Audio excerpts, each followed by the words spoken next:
Maraming mga kwentong kababalaghan sa bawat sulok ng mundo ang hindi aakalain ni inuman na totoong nagaganap, maliban na lamang marahil kung isa sila sa mga naging saksi o nakaranas din ng ganitong uri ng kakaibang karanasan katulad ko.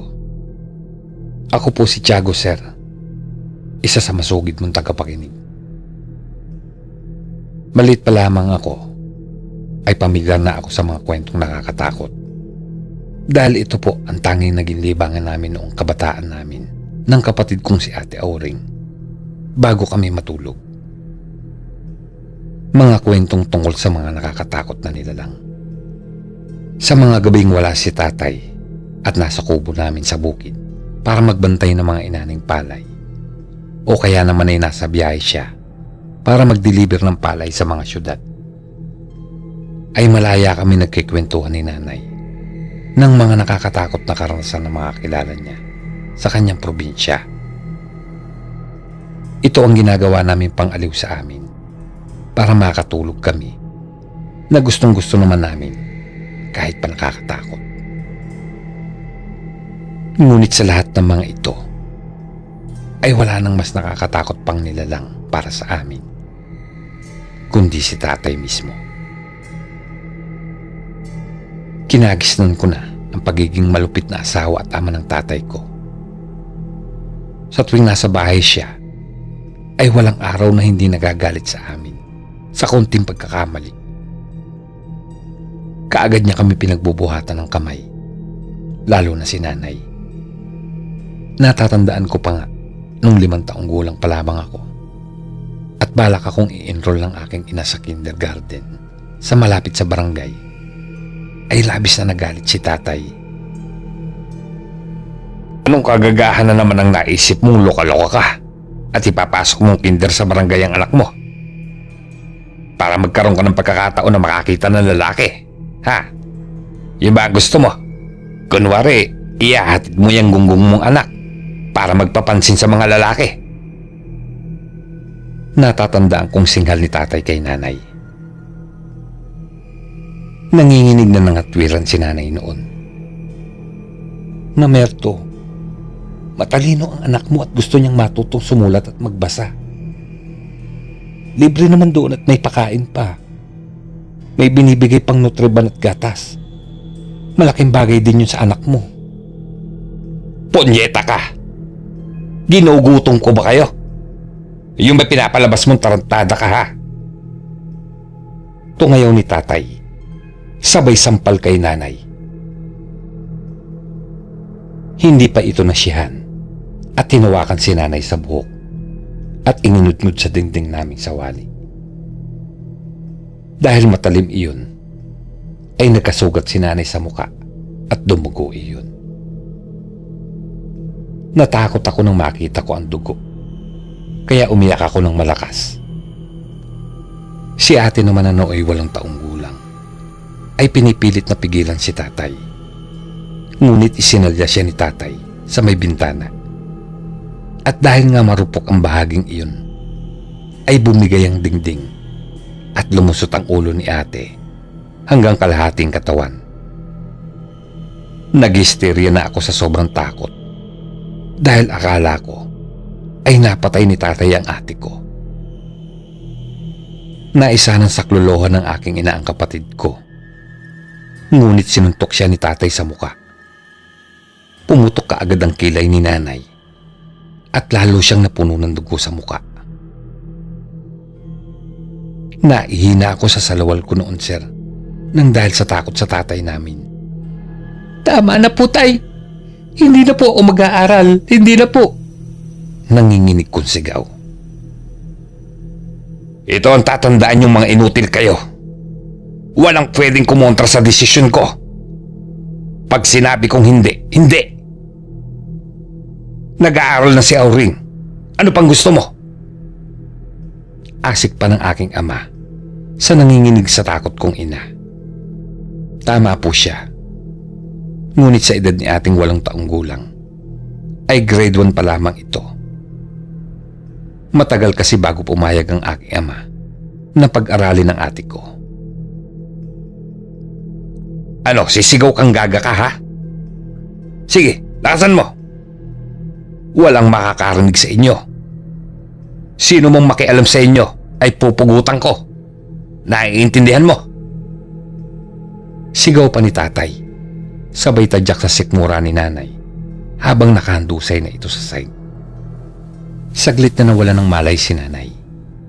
Saka lang ito tinigilan ni tatay at walang pakundangang hinila si ate pabalik sa loob ng aming bahay, at saka kami iniwan ito sa ganoong kalagayan. Agad namin niyakap ng ate ko si nanay at sinubukang gisingin. Napaiyak ito nang makita ang kawawa naming ayos ng aking kapatid. Puno ng galos at salubsob ang katawan, braso at mukha ni Ate Auring, habang ako ay basang-basa ang salawal sa ihi dahil sa sobrang takot. Tay, hindi na lang po ako mag-aaral.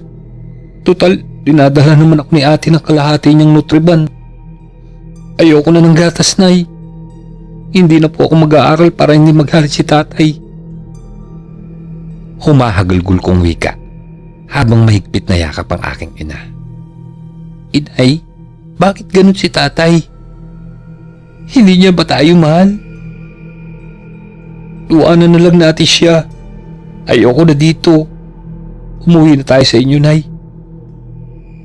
Ani ni Ate Auring na humagulgul na.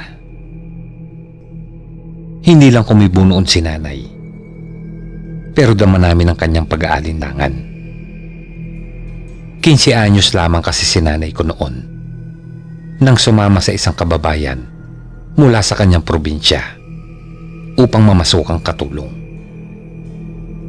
Dahil sa hirap ng buhay nila sa kanilang pook, nasalat sa karangyaan at malayo sa kamay ng kaunlaran.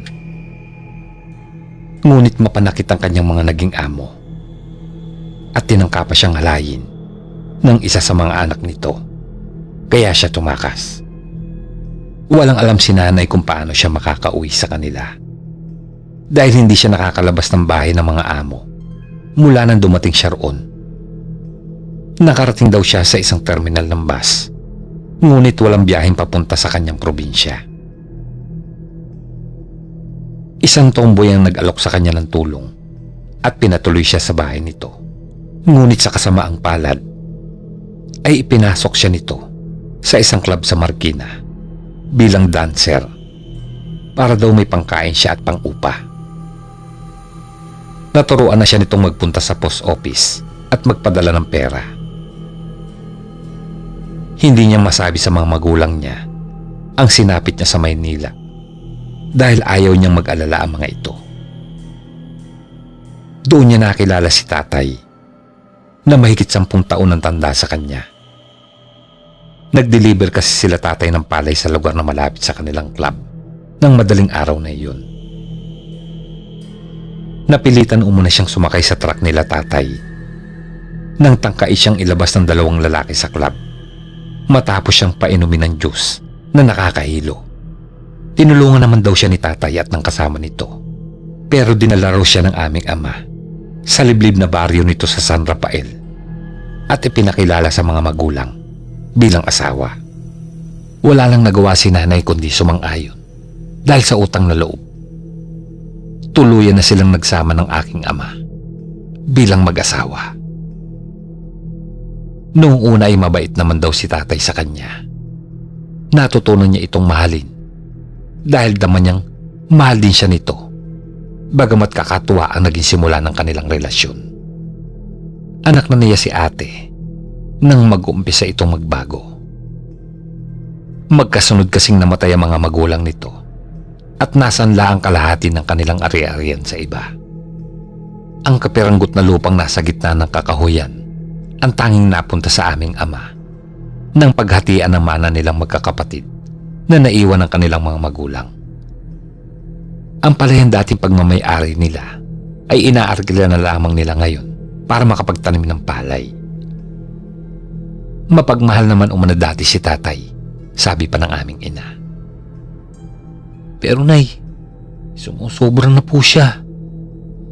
Wala naman tayong kasalanan sa mga nangyari May hinanakit na wika ni ate. Magbabago rin ang tatay niyo. Babalik din siya sa dating siya, anak. Subalit ang inaasahang pagbabago ng aking ama ay hindi nangyari. 6 na taong gulang ako nung umuwing lasing ang aking ama. Hindi kaagad ito napagbuksan ni nanay ng pinto. Kaya nagwala ito at sinaktan na naman ito ang aming ina. Tinangka niya rin sunugin ang bahay namin kasama kaming 3 nila nanay. Mabuti na lamang at nakalabas kami ng bahay habang si tatay ay nagtuloy sa kubo namin sa palayan. Labis ang hinagpis namin nang matupok ang aming bahay. Malayo kasi kami sa tubig at malalayo ang kapitbahay namin. Subalit masigit ang hagupit ng sakit nang dumating sa amin ang masamang balita mula sa kaibigan ni tatay sa katabing kubo namin sa palayan. Natagpo ang patay si tatay sa kubo. Nagbigti ito ng madaling araw na iyon pagkatapos nitong sunugin ang aming bahay. Tila rin daw uminom pa muna ito ng lason dahil bakas pa sa damit at sa nakalawit nitong dila ang amoy ng lason na ininom nito. Dahil sa nangyari ay nagpasya na si nanay na lisanin ang lugar ng aking ama at harapin na ang mga magulang niya. Pasensya ka na po rin kung hindi namin magawang makialam noon sa ginagawa sa iyo ng kapatid namin. Nag-aalala lang kasi kami baka lalo kayong mapahamak kapag nalaman ni Mamerto na tinutulungan namin kayong mag-iina. Sa palagay ko ay hindi niya matanggap na hindi niya kayo mabigyan ng klase ng buhay na pangarap niya noon para sa kanyang sariling pamilya. Dahil sa pagkawala ng halos ng lahat ng aming ari-arian. Wika ng tiyo namin. Heta, ibinenta ko na yung 2 kabang bigas ko riyan. Idagdag mo na yung natitirang abuloy sa burol ng asawa mo para may panggastos kayo sa biyahe. Ani naman ng tiya Lilia ko na panganay ni na tatay. Heto yung napagbentahan ng kalabaw ni Mamerto. Kailangan nyo yan para makapagpatuloy ng pag-aaral ng mga bata. Mag-iingat kayo ha. Sumulat ka lang kung kailangan nyo ng pera o gusto nyong ibenta ang lupa na minana ng asawa mo. Ipapadala namin ng buo sa inyo. Bilin naman ng tiyo ko. Bumuhos ang luha ng aming ina nang makababa kami ng tricycle at muling naituntong ang kanyang mga paa sa kanyang baryong sinilangan. Wala raw iyong pinagbago, sabi ni nanay, mula nang umalis siya. Maliban sa mga nagtaasang puno at ilang nadagdag na bahay sa tabi ng kalsada kung saan kami bumaba. Tikatikang ulan sa madaling araw na iyon nang marating namin ang baryo ni nanay. Malayo ito sa bayan at medyo paakyat ng kaunti dahil nasa kalahatian ng isang maliit na bundok. Habang binabaybay namin ang landas papunta sa munti nilang pamayanan sa sitio, ay hindi namin maiwasan ni ate ang maalala ang mga kwento niya tungkol sa mga nakakatakot na karanasan ng kanilang mga kababaryo sa mga kakaibang nilalang tulad ng aswang. Ayon kasi kay nanay, ay maraming aswang sa lugar nila. Mga aswang na hindi pangkaraniwan at mga dugong banyaga. Dahil halos lahat ng lupain sa lugar na iyon ay mga dayuhan ng nagmay-may-ari tulad ng mga Griego, Portuges at Espanyol mula pa noong panahon ng pananakop ng mga Kastila sa Pilipinas. Ang sabay-sabay na tunog ng mga palaka na tila nagkukonsyerto, ang mga huni ng ibon at mga kuliglig ay lalong nagpapatayo sa aming balahibo dahil sa kilabot. Lumalarawan sa aming balintataw ang mga nakakahindik na anyo ng mga nilalang sa kwento ni inay. Ay, malayo pa ba tayo? Nakakatakot naman dito sa inyo. Ang daming malalaking puno at damuhan para tayong nasa gubat. Wika ng ate ko na halatang kinakabahan. Hindi lang ako noon kumikibo dahil abala ako sa pasangkumbag ng damit na bigay ng mga pinsang ko habang palingon-lingon sa aming hulihan. Pakiramdam ko kasi ay may sumusunod sa amin. Buti na lang talaga at hindi namin naiwan ng mga flashlight na bigay ng tiyo ko sa San Rafael. Sabi kasi ni nanay ay importante iyon at magagamit namin sa pag-uwi. Kaunting tiis na lang mga anak, malapit na tayo. Narinig kong sagot ng aking ina. Medyo napanatag kami at nagpatuloy sa pagsunod sa kanyang mabilis na lakad. Subalit walang ano-ano, ay bigla kaming sabay-sabay na napatigil. Isang napakabilis na nilalang ang biglang dumaan sa may gilid ng landas na aming dinadaanan. Sa bilis nito ay hindi namin nasundan ng ilaw ng flashlight, ni hindi nga kami nakasigaw sa labis na pagkabigla. Pagkatapos ay nakarinig kami ng malagong na hagik-gik. Parang halimaw na tuwang-tuwa. Nakarinig din kami ng mga malalaking paa ng kabayo na tila tumatalon at dumadamba. Ngunit wala namang kaming makita kahit saan namin itutok ang flashlight. Kaya agad kaming napasiksik kay nanay. Nay, ano po yun? Puno ng kabang tanong ko. Hindi ko talaga mapigil ang kaba. Baliktarin niyo mga damit yung mga anak. Bilis, para makaalis na tayo rito kaagad. Malapit na rin naman tayo sa bahay ng lolo at lola niyo. Dali! Tila natatarantang utos ni nanay. Ibinaba namin ang aming mga dala at sabay-sabay na binaliktad ng aming mga damit. Halos mapatalon kami sa sobrang gulat nang biglang umalingaw-ngaw ang malakas at malagong na halakak sa gitna ng kakahuyan. Halos sumahagok ang kung sino man na tumatawang iyon na sinasabayan pa ng tunog ng paa na parang tumatalo na kabayo. Pero sa pandinig ko ay napakalapad na paa ng kabayo niyon. Tara na kayo, bilis! Muling sambit ni nanay. Sumilay na ang ngiti ng unang silahis ng araw. Nang sa wakas ay marating na namin ang bahay nila lolo. Napuno ng iyakan ang pagkikitang iyon namin ng aming mga kaanak sa parte ng aming ina. Matapos ang kamustahan at yakapan, ay napansin ng lola namin na baliktad ang aming mga damit. Paulina, baliktad yata ang mga damit niya. Siguro ay napaglaruan kayo ng alaga ng mga walang hiyang pamilya ng mga Castillejos. Kunot noong wika ni lola. Bumalik na pala sila, inay? Saka ano pong alaga nila? Balik tanong naman ni nanay. Ang mga Castillejos ay isa sa mga natitirang angkan ng mga dayuhang may-ari umano ng mga lupain sa bayan ni nanay at ilang pang karatig pook nito. Ang mga ito at ilang pang mga dayuhang may-ari ng halos lahat ng mga lupain sa lugar nila. Ang dahilan kaya tila napag-iwanan ng kanilang bayan at hirap mapasok ng kaunlaran pagkat pribado halos lahat ng lupain doon. Ang mga tunay na mamamayan ng bayan ay nananatiling mga tenants na lang ng mga lupa. Nangkam kami ng mga ninuno ng mga ito, ang mga iyon, noong panahon ng mga asindero at mga praile. Kaya kahit 1976 na at maunlad na ang ilang bahagi ng Pilipinas, ang bayan nila ay nananatiling liblib at hirap ang koneksyon sa labas. Ang iba sa mga ito ay pinaghihinala ang mga aswang ng taga-baryo. Dahil panapanahon ay nakakakita umano ang mga taga roon ng mga kakaibang nilalang sa mga sakop na lupain ng mga angkang pinaghihinala ang mga aswang. Naka, ganoon ang estilo ng mga iyan.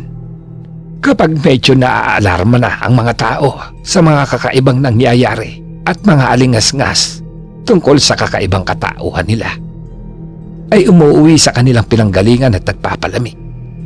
Sabad naman ni lolo. Ang pag-ingatan natin lalo na ang mga bata, ay ang matandang si Francine at ang alaga daw nitong mga sigmin. Abay, ilan na sa mga taga rito ang nabibiktima ng mag-among yan. Ani pa ni Lolo. Ayon pa kay Lolo, ilang buwan mula nang lumuwas pa Maynila si Nanay, ay dumating ang matanda sa kanilang baryo, kasama ang isang dalagang kasambahay, at tumira sa lumang bahay Kastila sa bungad ng Kakahuyan, sa kabilang purok. Ang usap-usapan ay anak di umano ang matanda ng mayamang don na nagmay-ari ng lupa sa buong baryo nila, panahon pa ng mga Kastila. May 2 anak umano ang matanda. Ang isa ay nasa Roma at ang isa ay sa Espanya naninirahan. Nagpapautang umano ito ng patubuan sa mga magsasaka sa kanila. Ngunit doon nagsimula ang mga kababalaghan at kakatuwang kamatayan ng ilang magsasaka na hindi nakakabayad ng utang sa tamang panahon. May sabi-sabi na pinasasalakay ng matanda sa kanyang alagang sigbin ang mga nangungutang na hindi nakakabayad. Madali kaming nasanay sa lugar ni na Lolo at Lola. Palibasa ay hindi naman nagkakalayo ang itsuran dati naming lugar sa San Rafael at ang baryo ni Nanay. Pareho lang itong liblib at malalayo sa isa't isa ang mga kapitbahay. Ang mga tungkol sa naranasan naming kakatwa sa daan nang dumating kami ay unti-unti nang nawawala sa aming isipan. Kahit malayo ang nag-iisang eskwelahan sa elementarya doon, na pinatayo pa raw na isang mayamang Kastila at ipinangalan dito, ay masaya naman kami ni ate na nakapag-aral na rin kami. Inihahatid lamang kami ni Tiyo Amado sa bungad ng kalsada, saka kami naglalakad na lang ng ilang minuto papunta sa eskwelahan. Araw-araw kasi nagpupunta sa bukid si Tiyo para bisitahin ang gulayan ni na Lola. Ito na lang ang walang asawa sa 2 kapatid ni Nanay. Ngunit sang hapon, medyo nag-aagaw na ang dilim at liwanag noon, ay umuwing lasing si Tiyo Amado galing sa inuman sa kabilang purok. Babangloksa kasi ng kumpare umano nito na namatay noong 1 taon dahil sinalakay daw ito ng sigbin. Patunay ang tirik ng mga mata nito, nawari na matay sa sindak, at ang mga kagat at bakas ng matutulis na kuko sa dibdib at braso. May malaking wakwak din daw ito sa leeg na parang kagat ng mabangis na hayop. May mga sinasabi si Tiyo bago natulog, pero dahil sa lasing ay hindi namin maintindihan. Nang gabing iyon, habang nakikinig na kami ng palatuntunang toning sa radyong debaterya ni Lola, ay nakarinig kami ng malakas na huni ng tiktik. Hindi pa kami pamilyar sa ganoong huni, pero ang matinis at makulit na tunog nitong tila pabalik-balik sa malapit sa aming bakuran ay nagbigay sa amin ni ate ng takot. Nay, ano po yun? Ang lakas po ng huni ng ibong yun ah. Parang nakakatakot. Natatakot kong wika, sabay talukbong ng kumot at sumiksik akong payakap sa nanay ko. Ganoon din si ate. Nararamdaman ko na tila nakikiramdam din ang aming ina. Maya-maya ay nakarinig kami ng mga tunog na parang malaking baboy sa labas.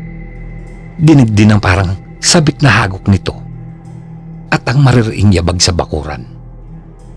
Pinatay ni Lolo ang radyo at ginising si Tiyo Amado. Medyo nahimasmasa na ito sa pagkalasing.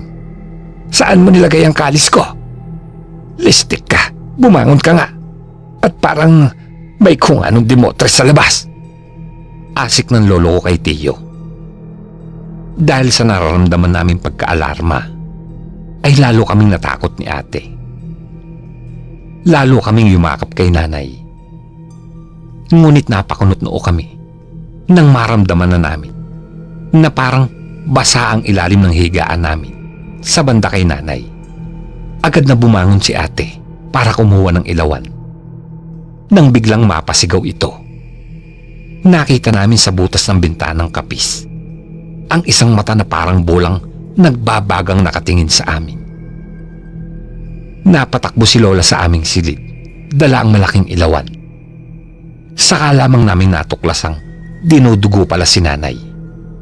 Jessica Paulina, buntis ka. Abay, dinudugo ka. Diyos na mahabagin. Dominador, ang anak mo.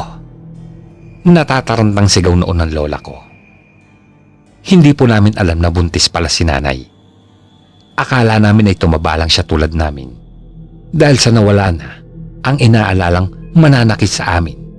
At saka nakakakain na kami ng maayos. Ponyeta! Sandali lang!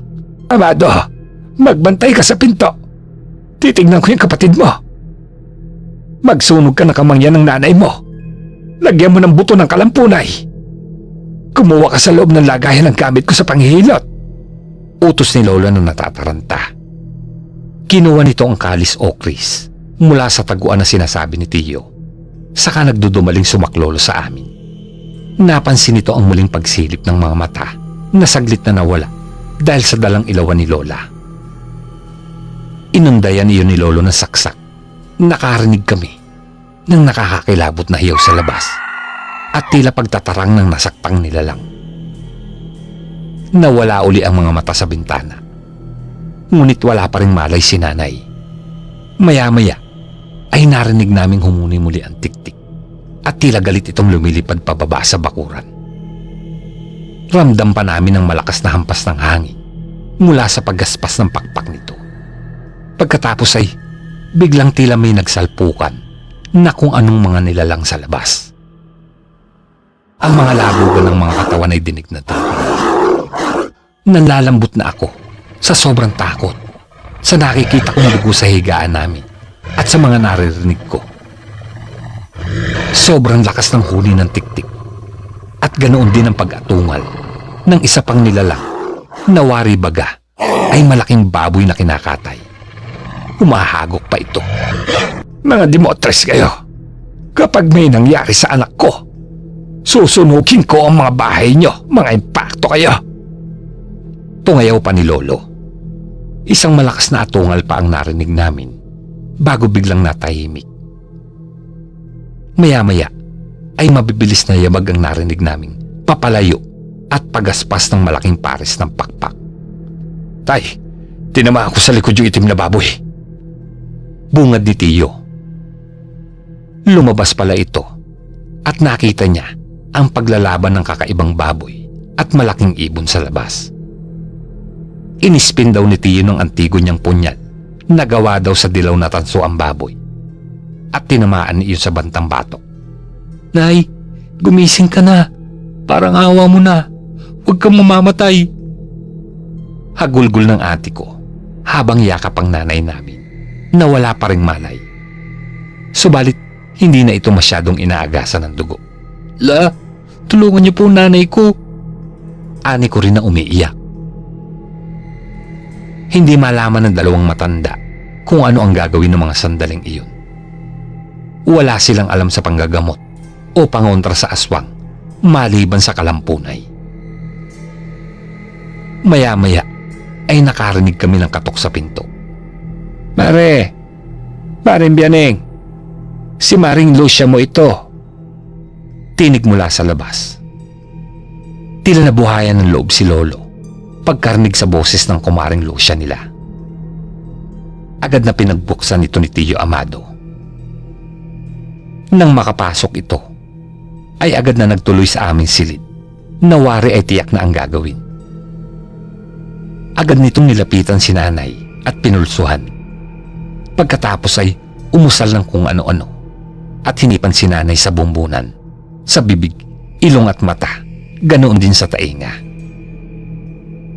Pinahiran din ito ng dalang masangsang na langis ang tiyan ng aking ina at muling umusal ng mga wika na parang dasal na di mawawaan.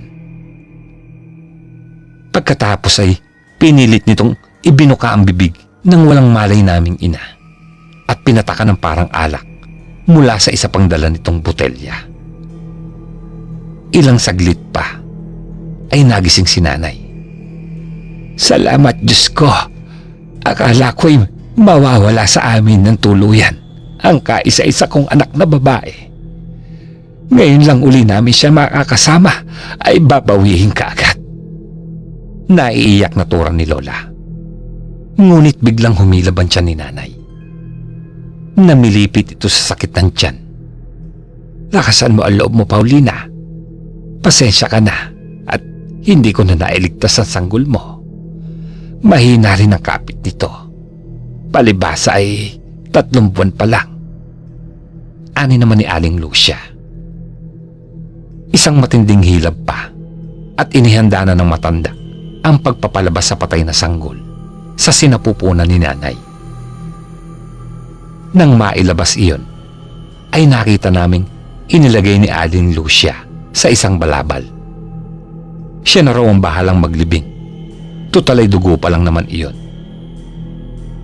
Naging maayos na ang nanay ko at muling nakatulog. Kami naman ay hindi na nagbalik sa pagtulog dahil bukang liwayway na.